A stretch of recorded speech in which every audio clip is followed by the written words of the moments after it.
अस्सलाम वालेकुम students.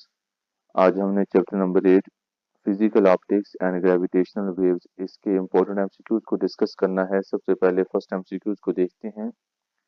The key purpose of an analyser in a polarization experiment is. Polarization जो experiment होता है उसके अंदर एनालाइजर का क्या काम होता है, तो इसके अंदर option number B to measure the intensity of light, ये ऑप्शन करेक्ट है।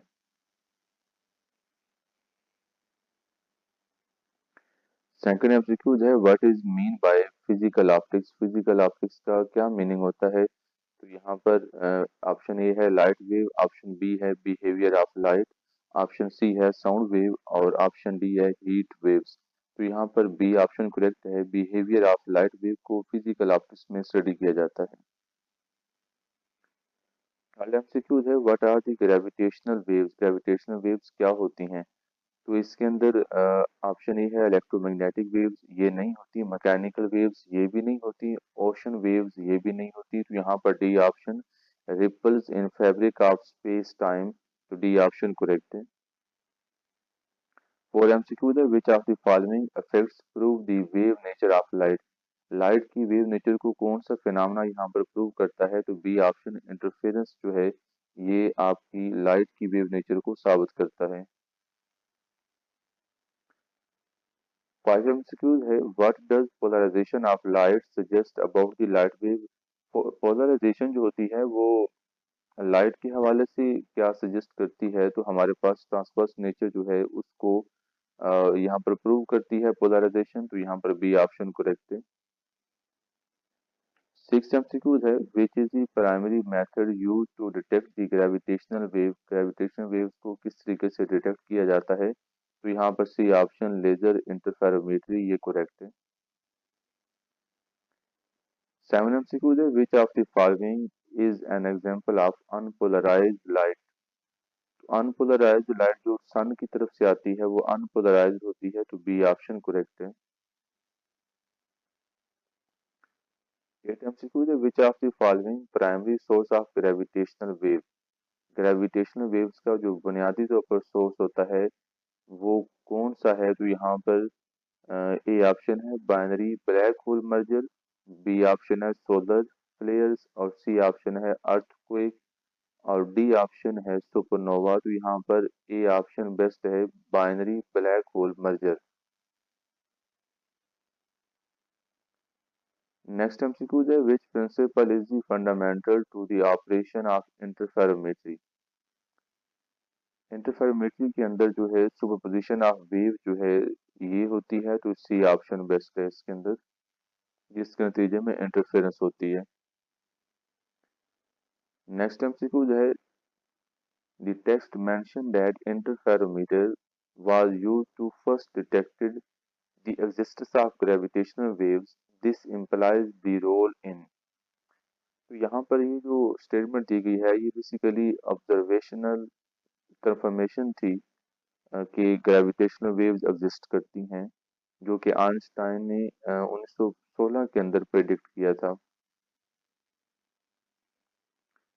नेक्स्ट एमसीक्यूज है what does the process of polarization do to light wave. Polarization light को सिंगल प्लेन के अंदर लेके जाता है, तो यहाँ पर ए ऑप्शन करेक्ट है। नेक्स्ट एमसीक्यूज है what type of light is emitted by ordinary incandescent lamp. जो इनकैंडिसेंट लैंप होता है ये अनपोलराइज्ड लाइट को एमिट करता है। 12 एमसीक्यूज है when were first gravitational waves was predicted bye Albert Einstein. Albert Einstein ने 1916 के अंदर फर्स्ट टाइम ग्रेविटेशनल वेव्स को प्रेडिक्ट किया था।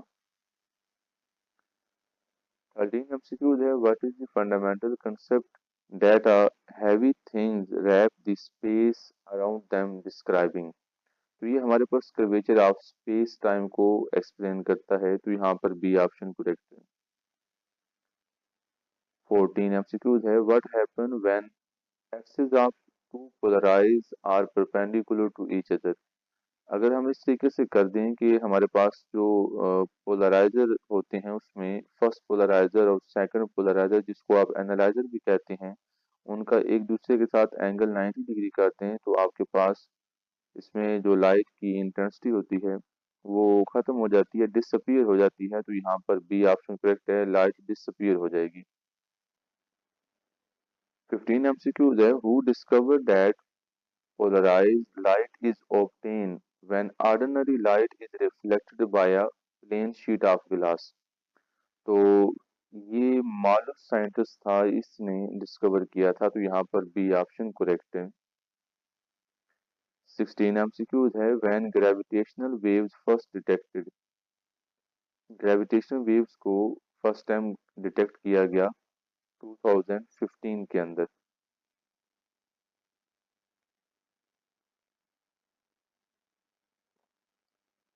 17 एमसीक्यूज है, when was the detection of the gravitational wave was first announced. तो ग्रेविटेशनल वेव्स को first time announce कब किया गया? तो इन्हें अनाउंस किया गया 2016 के अंदर। सी ऑप्शन करेक्ट है। 18 एमसीक्यूज है, what is the most suitable angle of the incidence for glass to produce plane polarized light. Glass के लिए वो कौन सा एंगल है जिसके ऊपर लाइट जो है वो पोलराइज्ड होगी? तो 57 डिग्री इसके अंदर बी ऑप्शन करेक्ट है। नेक्स्ट एमसीक्यू है, what is the angle of incidence called when reflected light is almost plane polarized. तो इसे आप पोलराइजिंग एंगल कहते हैं, बी ऑप्शन करेक्ट है। 20 एमसीक्यूज है, what is the equation derived from Snell law by Brewster law. तो यहाँ पर जो इक्वेशन ड्राइव की गई थी वो tan theta p is equal to n2/n1, B option correct है। 21 एमसीक्यूज है, in Brewster law if the medium one is air what does the equation become. तो हमारे पास फॉर्मूला था tan theta p is equal to n2/n1। तो n2 हमारे पास medium का रिफ्लेक्टिव इंडेक्स होता है, n1 जो है वो एयर का रिफ्लेक्टिव इंडेक्स है। तो हमारे पास n1 जो है वो आप उसकी वैल्यू पुट करते हैं वन, तो डिनोमिनेटर में आपका वन आ जाता है। तो आप tan theta p is equal to n2, या आप जनरल फॉर्म लिख सकते हैं tan theta p is equal to n। तो यहाँ पर बी ऑप्शन करेक्ट है। 22 एमसीक्यूज है, what is the intensity of the transmitted light according to Malus law. तो इसका फार्मूला है I is equal to I not cos square theta, B option correct है। 23 MCQs है, what happen when the analyser is rotated according to Malus law. जब आप analyser को rotate करते हैं तो उस वक्त लाइट के ऊपर क्या इफेक्ट होता है? तो लाइट की इंटेंसिटी चेंज हो रही होती है। तो यहाँ पर सी ऑप्शन करेक्ट है, वेरीज इंटेंसिटी। 24 एमसीक्यूज है, what material are capable of confining vibration of light in only one plane. इसके अंदर कौन से मटेरियल हैं जो लाइट को वन प्लेन के अंदर, सिंगल प्लेन के अंदर कन्फाइन करते हैं? तो इसके अंदर आपका बी ऑप्शन पोलराइड्स ये करेक्ट है। 25 एमसीक्यूज है, according to Moore's law when theta is equal to 0 degree what happened to the transmitted light intensity। तो हमारे पास फॉर्मूला है I is equal to I not cos square theta. तो theta की value आप zero put करते हैं जो कि cos 0 1 होता है, 1 का स्क्वायर भी 1 होता है। तो I is equal to I not, यहाँ पर बी ऑप्शन करेक्ट है। 26 MCQ है, according to Moore's law when theta is equal to 90 degree what happened to the transmitted light intensity। तो I is equal to I not cos 90 आप put करते हैं, cos तो square भी है तो cos 90 जीरो होता है। तो यहाँ पर इंटेंसिटी लाइट की खत्म हो जाएगी। तो ए ऑप्शन करेक्ट है, जीरो इंटेंसिटी। 27 MCQ है, in sky photography how does the polarizer helps enhance the imaging. Image की क्वालिटी को किस तरीके से पोलराइजर बेहतर बनाता है? तो वो उसकी जो ग्लेयर होती है उसको कम करता है, चमक जो उस पे होती है, फ्लैश जब ऑन होता है तो एक चमक सी पड़ती है, तो इमेज को डिस्टर्ब करती है ग्लेयर। तो उसको ये पोलराइजेशन का प्रोसेस जो है वो कम कर देता है जब लाइट की इंटेंसिटी को, तो इमेज अच्छा बनता है। तो यहाँ पर बी ऑप्शन करेक्ट है, रिड्यूस ग्लेयर। 28 एमसीक्यूज है, what is the technique called in material science when polarized light is used to analyze stress in material। तो इसको आप फोटो इलास्टिसिटी कहते हैं। ए ऑप्शन करेक्ट है।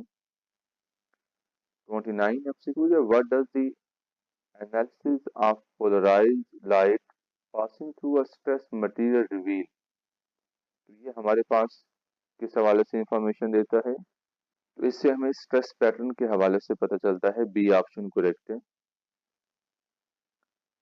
30 एमसीक्यूज है, what role do polarizer play in stress analysis of the material. Analyse stress, ये correct है। Stress को एनालाइज करने के लिए आप पोलराइजर को यूज कर रहे होते हैं। 31 एमसीक्यूज है, what is the gravitational waves. Gravitational waves क्या होती हैं? इनको हम स्ट्रेचिंग कहते हैं। तो आपके पास ए ऑप्शन करेक्ट है। 32 एमसीक्यूज है, gravitational waves are produced by. Gravitational waves जो है वो किस तरीके से प्रोड्यूस होती हैं? तो सिंपल इवेंट से, ए ऑप्शन है। बी वायलेंट इवेंट से, सी ऑप्शन है अर्थक्वेक से, डी ऑप्शन है विंड्स। तो यहाँ पर बी ऑप्शन करेक्ट है, वायलेंट इवेंट से। 33 एमसीक्यूज है, who first detected gravitational waves in 2015। 2015 के अंदर ग्रेविटेशन वेव्स को किस तरीके से डिटेक्ट किया गया था? तो लीगो हमारे पास इंस्ट्रूमेंट है, इसकी हेल्प से डिटेक्ट किया गया था। तो सी ऑप्शन करेक्ट है। 34 एमसीक्यूज है, what is the speed at which gravitational waves travel. Gravitational wave जो है वो स्पीड ऑफ लाइट के साथ ट्रेवल करती हैं। बी ऑप्शन करेक्ट है। 35 एमसीक्यूज है, which of the following is the characteristics of the continuous gravitational waves. 35 MCQs है, which of the following is the characteristics of the continuous gravitational waves. तो यहाँ पर न्यूट्रॉन स्टार जो है वो responsible होता है। तो यहाँ पर न्यूट्रॉन स्टार रिस्पॉन्सिबल होता है कंटिन्यूअस ग्रेविटेशनल वेव्स का। तो बी ऑप्शन करेक्ट है। 36 एमसीक्यूज है, how do binary system amidst gravitational waves. यहाँ पर ये जब ऑर्बिट में रिवॉल्व कर रहे होते हैं तो उस वक्त जो आपकी ग्रेविटेशनल वेव्स अमिट होती हैं वो बाइनरी सिस्टम के अंदर अमिट हो रही होती हैं। तो उन्हें हम बाइनरी सिस्टम अमिट ग्रेविटेशन वेव्स के नाम से जानते हैं।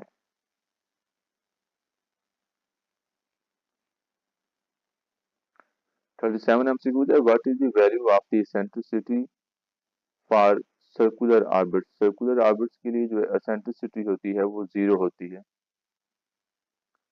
38 एमसीक्यूज है, what is the value of eccentricity for parabolic trajectory. Parabolic trajectory के लिए जो एसेंट्रिसिटी होती है उसकी वैल्यू 1 होती है। तो यहाँ पर बी ऑप्शन करेक्ट है। मैं उम्मीद करता हूँ बच्चों आपको वीडियो पसंद आई होगी। अगर वीडियो पसंद आई है तो इसको लाइक करें, चैनल को सब्सक्राइब करें। इंशाल्लाह मिलते हैं नेक्स्ट वीडियो में, तब तक के लिए अल्लाह हाफिज।